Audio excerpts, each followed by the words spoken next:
spruce today. Are you putting this up on YouTube again? Yes, I am. So you got, you owe Zach a big, Zach, and I think, who else is helping? Adam? Yeah. Mostly Zach. Yeah. Putting these things Zach. Okay, I'm cutting that out, Hold but the camera steady. I am. Because I look kind of nervous. Okay, the first plants we want to look at are kind of related. Well, they are related. 818 and 818, that's how related they are. They're on the same page. Are the Picea pungents. And we talked about plants that have bloom and how we have capitalized on them in ornamental horticulture. So these are Picea pungens and Picea pungens forma glauca. And if we look at the spruce there at the end, we look at these three spruce, and if you're coming back here and looking at them, you can really see that there are some differences. What are the differences, Dan? No, look at the overall character of the plant. We've got three here, one there, and one there. Color, exactly. So what has happened is there is a forma glauca, right? And I think it's the first forma that we're looking at as a group of plants. And forma glauca is the one. Glauca is white, right? But in plant terms, it refers to a bluish tinge as well. So we've got a group of plants that have got a bluish tinge to them, and we've got some that are straight green.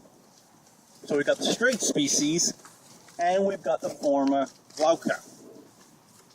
Why are they all planted together? Why wouldn't they have planted three forma glaucas there?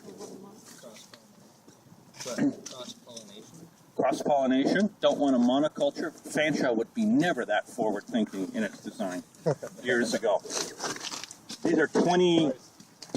These were probably 25 years old when these were planted. Why are they different colors? Why are they different shapes? Why are they different forms? Were they all planted the same, but the bloom was rubbed off? No. The bloom wasn't rubbed off. They were all planted at the same time. Why? Why do they all look different? Different place. The way she goes. Great explanation. You're going to walk up to Mrs. Hornblower, who's got her multi-million-dollar mansion, and she's going to say, why are my plants different? You're a graduate of Fanshawe, and you're going to just say, that's the way she goes. And she's going to say, get out down my driveway. That's the way she goes. Why? Mark? Somewhere on sale? Somewhere on sale. Well, close. What nursery people have done is something kind of a little illicit. They take Picea pungent forma glauca seedlings, or seed, and they plant them in the nursery in rows. And then they select out the bluest ones, and they sell them for a premium as blue spruce. Because all of the cultivars of blue spruce, and we're going to see Fat Albert in a minute, are all grafted. And grafting is very expensive. So you can buy a blue spruce seedling for about $1, or you can buy a grafted one for about $5, right? Now, $5 is not much compared to $1, but when you're buying, say, 1,000 of them, that's a substantial amount of money. So what nursery growers have done is they plant out these rows and they select out the bluest ones and they sell them as blue spruce. So when this design was put in, and it was supervised and designed by a landscape architect, he, don't know who it was, didn't do their job because the plan probably called for Picea pungens, hoopsi, or costeri, a cultivar of blue spruce. The installer showed up with a bunch of blue spruce. They looked blue. Someone wasn't on the ball. They got planted. And here, years later, we've got this perfect lesson on variability in plant selection. So we've got a straight species, which probably showed a little bit of blue when it was young. We've got one back behind that's quite blue. We've got one over here that's quite blue. And we had one in the middle here that we cut down. I think we cut it down this fall. Now, there's a problem with Picea pungens. they have something called spruce canker, Cytospora kunzai. And you can see evidence on this tree of Cytospora. If you look up and you see a bare branch, or you see a branch going reddish brown, and then dropping, it will eventually drop all of its needles. That is called spruce canker. And spruce canker is kind of the equivalent of cancer in plants. It is specific to spruce and more specific to Picea pungens and cultivars, and it affects trees that are aged or under stress. Now, these trees are not old, but they are under stress. This is a less than an ideal environment for them to be planted because they're planted close to buildings, sidewalks, not much area in between, a ton of salt being dumped around them. They are somewhat salt tolerant, and that makes them a great urban tree. And they're tolerant of heat, right? They're a middle states, Colorado and points further west, so they grow on relatively tough, hot, dry conditions. And if you go up to them, some of you are going to go up to them. This is good. And grab a hold of the furlage and squeeze it in the palm of your hand. You always want to use the palm of your hand.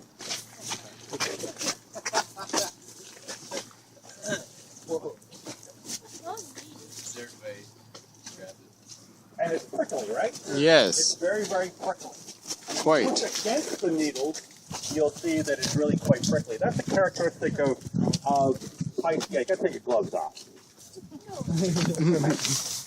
And if we come in here,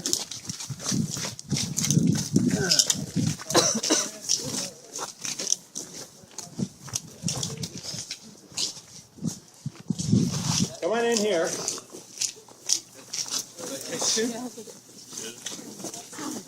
A lot of sound. You'll see some of the evidence of spruce canker right here. Oh, yeah.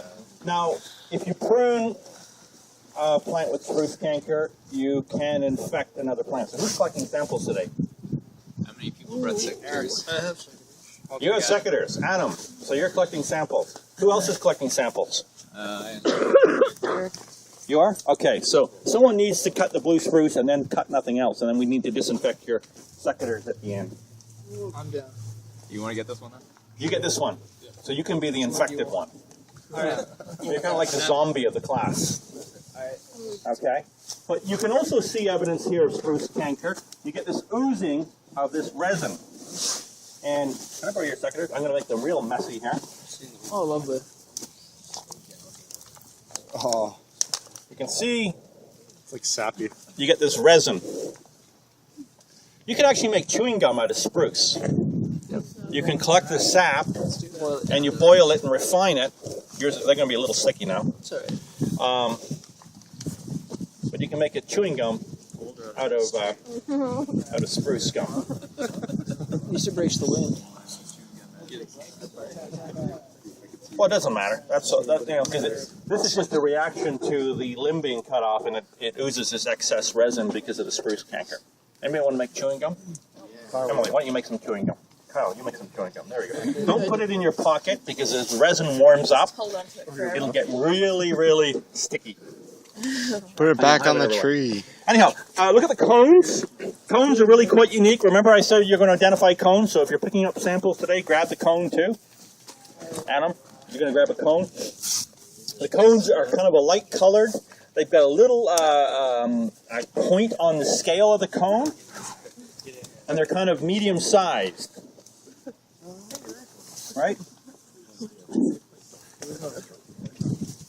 And they're very soft. When you take these in, they'll open up, but they're really quite soft. So compared to pine cones, they're going to be really quite distinct, and they're often resinous as well. So you'll have a bit of resin on them. Now, blue spruce are a fairly large tree. They'll grow upwards of 60 or so feet tall. But they can be short-lived in the urban landscape. Typically 50 years, 50, 60 years is the limit for blue spruce. Any longer than that, and they're exceptional. That's just in the urban? Yeah, urban. Yeah, because of the spruce canker and the drought and such, although they are drought tolerant. If you look at the needles on spruce, if you pull the needles off, Yes, you should. I'm not getting a heel here, but there should be. Yeah, mine's not working either. Yeah. So If you pull the needles off, you'll get a bit of a heel. Now, that's going to be important later on when we look at ABs furs, because ABs don't give you a heel, but they look like spruce. So that's going to be able to help. That's going to help you define the two. Okay? Okay, let's go look at the saddle.